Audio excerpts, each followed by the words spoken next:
За намайг баасан жог гэдэг Нандин сэтгэлийн гэрэл төрийн бас байгууллагатай багшаалдаг. За өнөөдрийн хүүхэд экспод манай өөрсдийнхөө үйл ажиллагааг эцэг эхчүүдэд танилцуулах, багшуулан эцэг эхчүүдийг урд чадварыг нэмэгдүүлэх, хүүхдтэйгээ харилцах, арга зүйн боловсролыг нэмэгдүүлэх зорилготойгоор энэхүү үйл ажиллагаанд оролцож байгаа. Мөн доктортой анхаарлаа төвлөрүүлээд суух боломж өгөх тоглоомуудаа танилцуулж байгаа.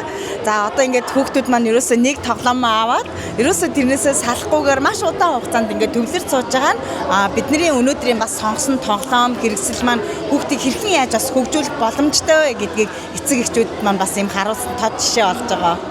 Манай сургалтын бас нэг онцлог нь яг аутизмын хүрээний эмгэгтэй хүүхдүүдтэй бид нар ажилладаг. За ингээд ажиллахдаа маш олон төрлийн одоо хэрэглэгдэхүүн материалуудыг ашигладаг. За жишээлх юм бол аутизмын хүрээний эмгэгтэй хүүхдүүд маань харааныхаа хүртгүү буюу харах мэдрэмжээрээ бас илүү суралцах боломжтой байдаг. Яргуу ягаан өнгөтэй гэж хэлхээсээ илүүтэйгээр ингээд өнгөн дээр нь зургаар нь дамжуулах юм бол илүү хүүхдүүдэд маань хүрч чаддаг. Ингээд харуулах юм бол хүүхэд илүү сайн тогтоож авах бүрэн боломжтой гэж үздэг.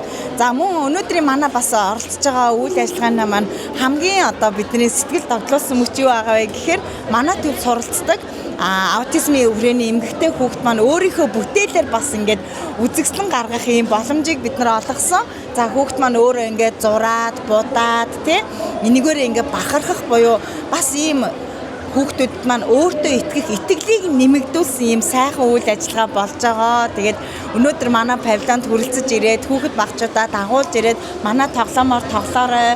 Манай эцэг эхчүүд маань багш нараас маань бас сургууль хүмүүжүүлэх буюу ер нь хүүхдтэйгээ харилцах зөвлөгөө авах юм бүрэн боломжтой байгаа шүү.